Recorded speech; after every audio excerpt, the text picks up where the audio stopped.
En este caso, cuando se cometen errores, hay dos alternativas. Una, ponerse en una suerte como de orgullo absurdo y perseverar en el error, o a partir del debate y escuchando opiniones, revisar esas decisiones. Eso es lo que señaló el mandatario. Para conversar de esto y otras cosas, pero de este tema que se instala, está aquí con nosotros Felipe Agüero, director del Departamento de Estudios Políticos de la Facultad de Gobierno de la Universidad de Chile, doctor en ciencia política, sociólogo, un capo, y va a partir al menos hablando con él mi querida Alejandra Matus. ¿Cómo estás, Felipe? Bienvenido. Muy bien, muchas gracias por la invitación. Estoy muy contento de estar aquí con usted, un honor. Muchas gracias, Felipe. Bueno, cuando conversamos y te hice esta invitación, muchas cosas no habían pasado aún, pero la idea era, a partir de estos temas, de los lobbies en la casa de un militante de la UDI con los antecedentes de Pablo Salaquet y otras actividades de la política, revisar si esto corresponde a los estándares democráticos, si esta defensa de tenemos que dialogar con los sectores privados incluye este tipo de connivencias en casas particulares, o si estamos observando una nueva oleada de alguna manera de cooptación del poder económico hacia el poder político. Mira, la cooptación está siempre presente, o sea, es una ofensiva permanente del sector privado hacia el sector público que se observa en diversas formas, de manera muy habitual.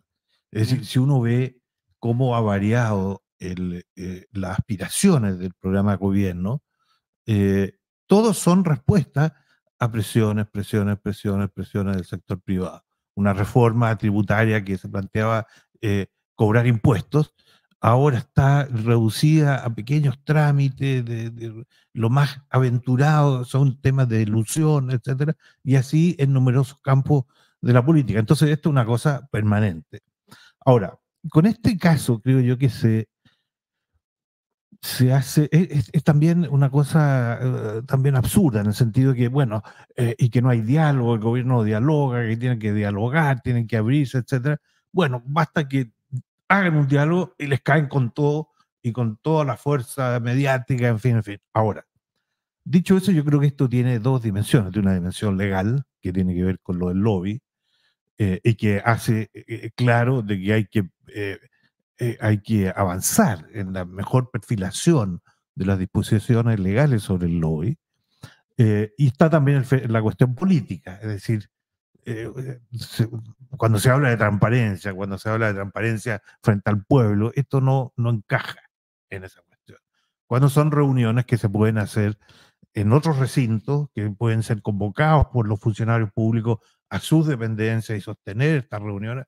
Entonces, hacerla en la casa de un señor que tiene un pasado oscuro, no sé qué, no quiero, pero no es la forma de hacerlo. Y yo creo que, bueno, se puede hacer, pero declárenlo. O sea, ¿cuál es el problema? De decir, bueno, esto hay que declararlo, se declara. No veo por qué la resistencia a hacerlo. Ahora, ¿por qué se da en Chile esta normalización de que los intereses gremiales, corporativos de los sectores económicos, que además forman una especie de carteles, ¿no? O sea, la AFP no es una AFP que tiene intereses distintos, son todas unidas, los seguros de salud, todos funcionan de alguna manera concentrados y con un solo interés común compartido. En el fondo parece que ellos estuvieran convocando a la autoridad pública. Lo decía el ministro Grau, bueno, esto no es lobby porque no son ellos los que nos exponen, sino nosotros vamos a exponer ante ellos. Yo encuentro que esa inversión es todavía peor, o sea, es la autoridad pública tratando de obtener el beneplácito para una política pública de los sectores privados. ¿Eso es una anomalía chilena o se da también en, no sé, en democracias liberales como la norteamericana, la inglesa? Mira, yo creo que se da en todas partes. En Estados Unidos se da de todo tipo de maneras, a pesar de que allí está también bien regulado en cierto sentido, con lo de lobby, etcétera. Pero es la pugna permanente, o sea, no pugna, es la trama permanentes del sector privado frente al sector público cuando se plantean reformas que no son del gusto de los primeros, por el efecto en la certeza, la certidumbre, etcétera. Entonces hay que bajar la certidumbre, que significa eliminar aspectos renovadores, innovadores de los programas. Entonces es una cuestión que se da y plantea un tema de la democracia, porque la democracia funciona con las elecciones. Ahí la gente decide, mire, yo quiero esto, quiero lo otro, y elijo a tales para que lleven a cabo eso. Pero entre elección y elección pasan muchas cosas. La gente también tiene derecho a participar, a influir en las decisiones. El problema es que allí entra la completa desigualdad en la política, donde quienes influyen son los más poderosos. Y porque no vemos reuniones en las casas de los sindicatos, no vemos reuniones en las casas de la junta de vecinos o de las comunidades afectadas por cada uno de estos sectores de política. Entonces, claro, es siempre una inclinación hacia el poder. Y eso tiene que ser regulado de mejor forma. En Europa siempre ha existido ámbitos de influir en decisiones mediante la participación de gobiernos, trabajadores y empresarios.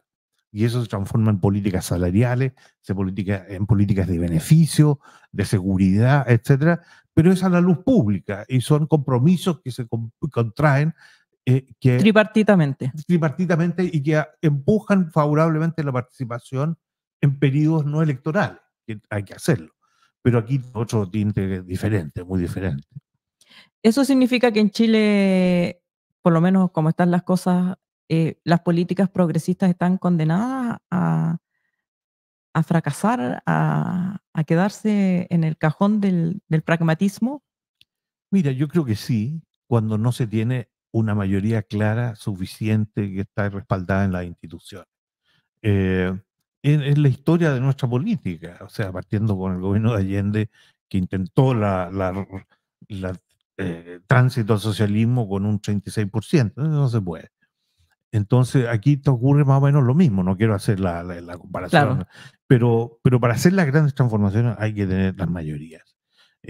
Porque los que se tienen al frente para impedir la reforma son muy poderosos y muy astutos y se valen de todos los mecanismos.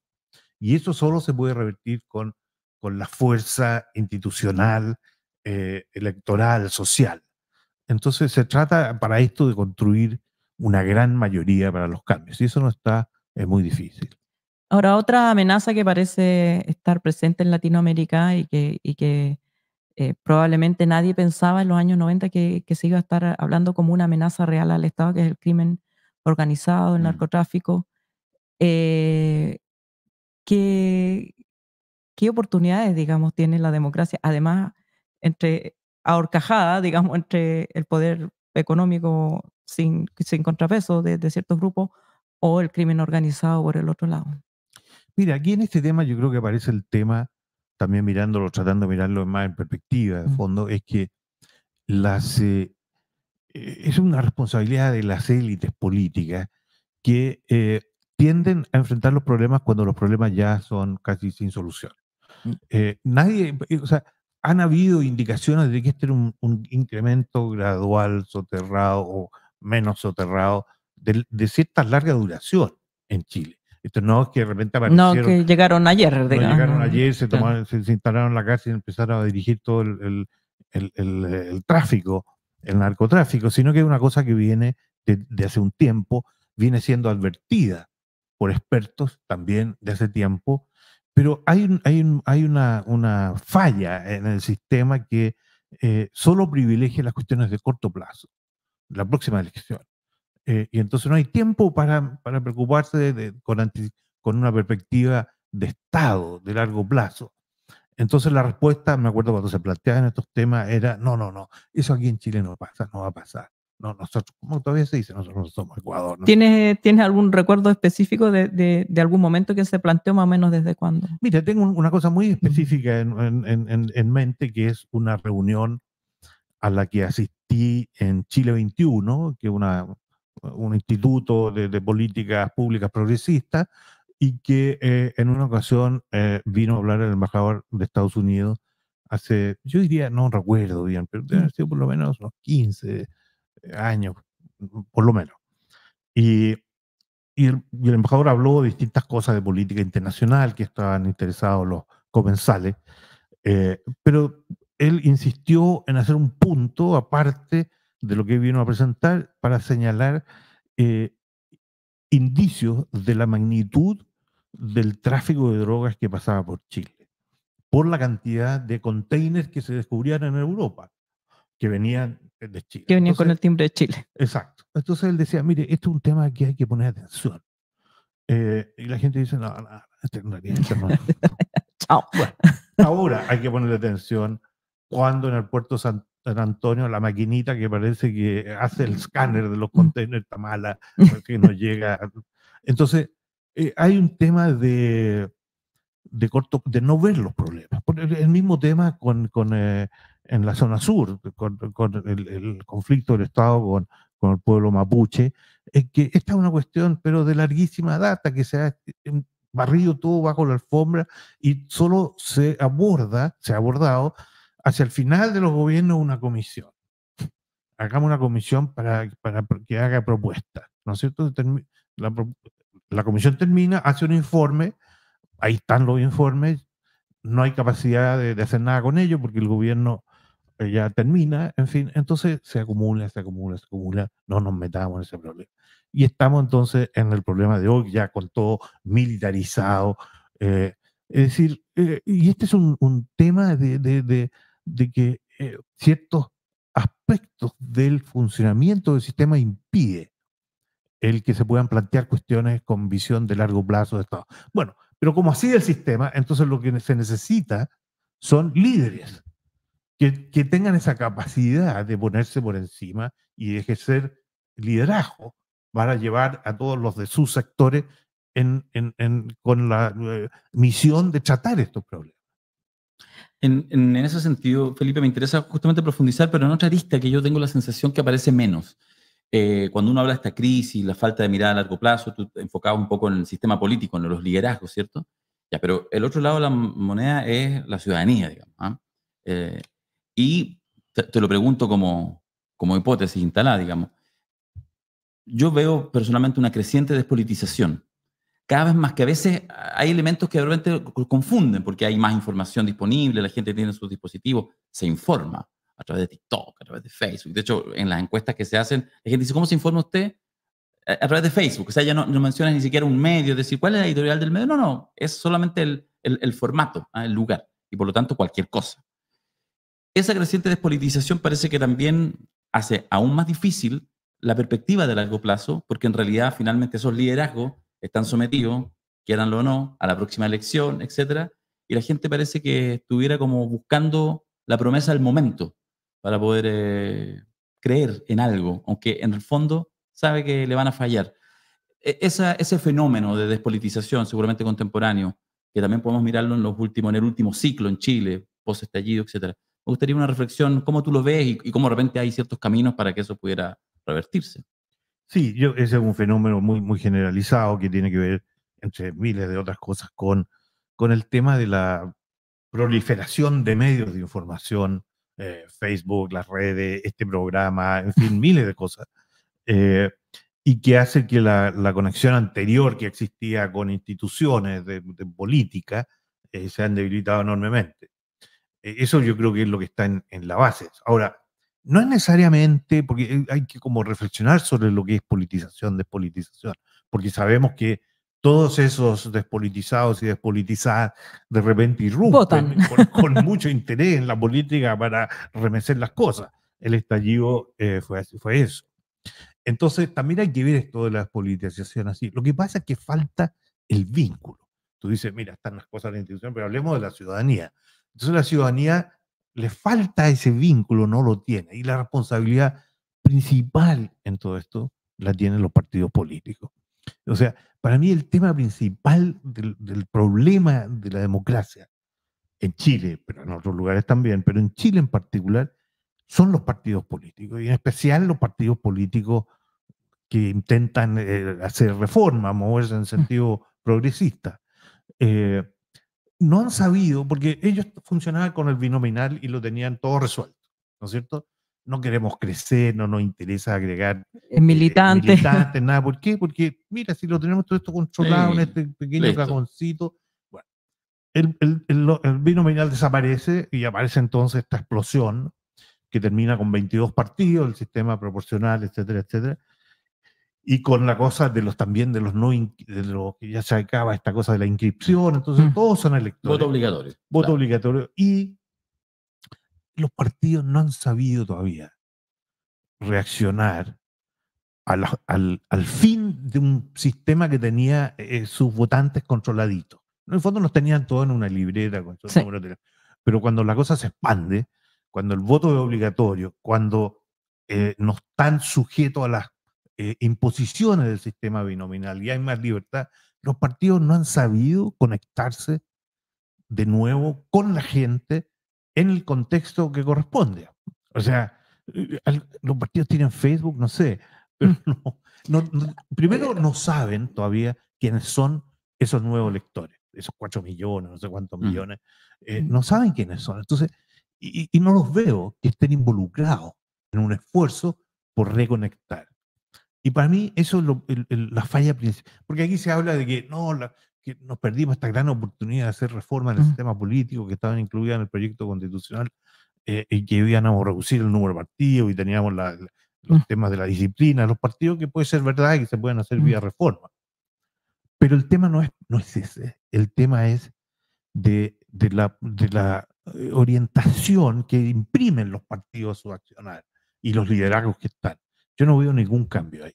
Y ese es el drama principal, creo yo. Si la política se hace a través de Twitter.